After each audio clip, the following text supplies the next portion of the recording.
Nakatarha yung muka. Bakit bilang lang yung buhok? Ano kasi yun? Ano lang yan? Ang nakalabas. Bawal sila makita, ano po, diba? Bakit bilang? Yun nga, kasi nakalabas lang. Ay, Hangin kasi malamang. Ay, ganun ba? Hindi kasi bilang na lang kasi yung buhok nila. Dahil wala na silang buhok. Bakit yan mataba yun? Ano, yung tumo, tapos yung isang tu hindi siya mataba? Eh kasi, ito, pataba na siya. Ay, yun, hindi pa lang, kasi hindi pa, diet pa. Ito kasi, nung hindi pa kumakain. Ngayon, kumain na. After New Year yan. Ganun ba? Ang galing naman ng ano na iyan, oh. Saan kayo, di ba? We are celebrating New Year. Pero one day pa yan, ha? Excited kasi kami. Di ba? Una na tayo sa Pilipinas. Oh. Di ba? Anong oras na sa Pilipinas ngayon? Malapit na.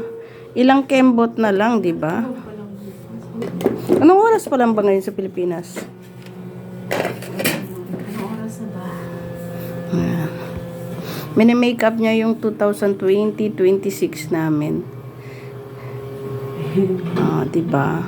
Ito. Yan, saan kayo? Diba? Ganda sana nito kung anong glitters. Kaso nga, wala tayong glitters. Wala tayong glue. May glitters tayo, walang glue. Kanin.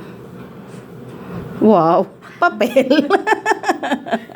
Ayan, diba? Kita naman, Ayan, ready na kami for 2026.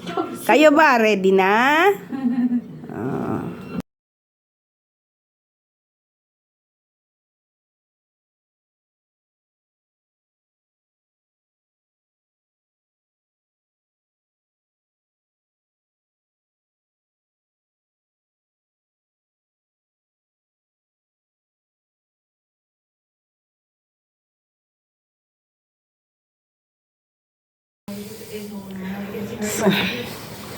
Nagbabalon kami para bukas, wala na kami trabaho, konting ano na lang bukas. Tapos, luto si Myra bukas.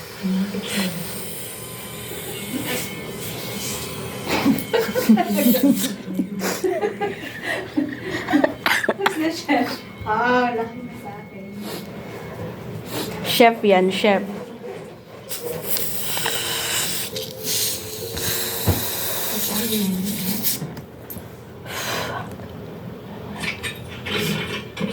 Exercise din ito sa mukha.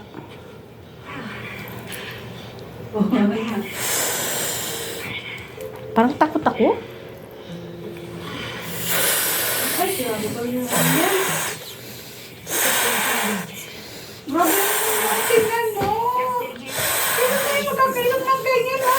Tingnan mo. Okay na? Yay! Ilong niya makaganda, grabe. Tingnan mo, ha? Hindi nakalok. Yan. Ay, ano pa din naman, napakaswerte niya.